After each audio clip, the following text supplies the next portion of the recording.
everyone, I'm Miss Sarah and welcome to April's Snack Attack. This month we're going to be making candy sushi. In your kit, you should have Rice Krispie treats,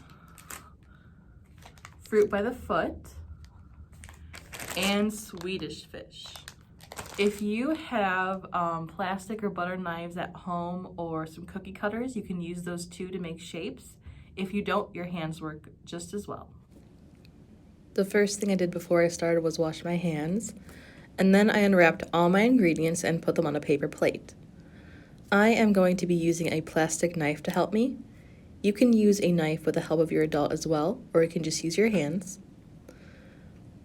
The first sushi creation I made, I used a knife to cut the Rice Krispie treat into a long rectangle. Then I kind of got my ingredients together. I decided to put a Swedish fish on top, and then I used my hands to rip off a piece of the fruit by the foot that I thought would fit around it.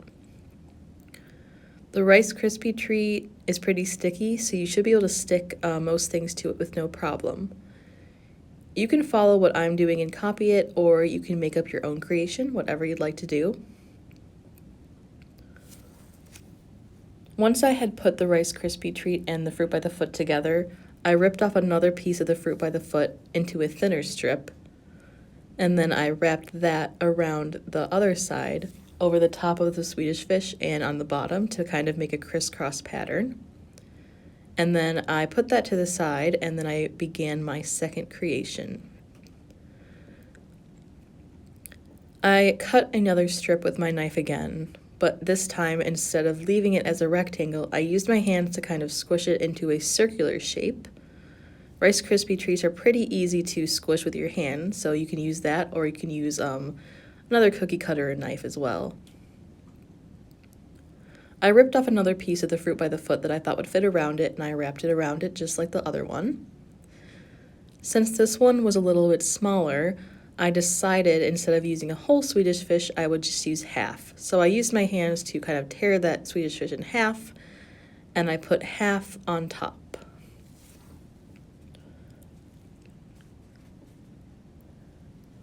I decided to keep it like that and then start my next one. I cut off another square, and instead of using a Swedish fish this time, I decided to just use the fruit by the foot.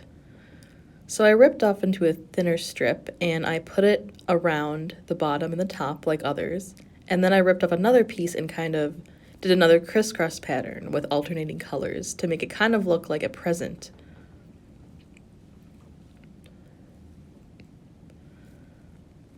After I put that on, I made my last one. I did the same thing as my second one. It was very small, but it was another circle shape. I put my other half of the Swedish fish on top, and then I wrapped another fruit by the foot around it. And then I also used another strip of the fruit by the foot to kind of wrap around on top. A very thin strip, so you could still see the Swedish fish, but you could also see that it was another crisscross pattern.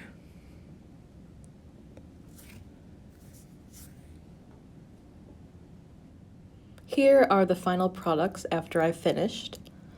I only used about half the ingredients in my bag, so you should be able to make at least 8 little sushi creations. Thank you guys so much for tuning in to this month's Snack Attack. I hope you enjoyed this video, and I hope you enjoy making your candy sushi as well. Keep checking in with Facebook, Instagram, and our website of upcoming programs, and especially keep an eye out for next month and the following months as we head into summer reading. I hope to see you guys next month, and have a great week. Bye-bye.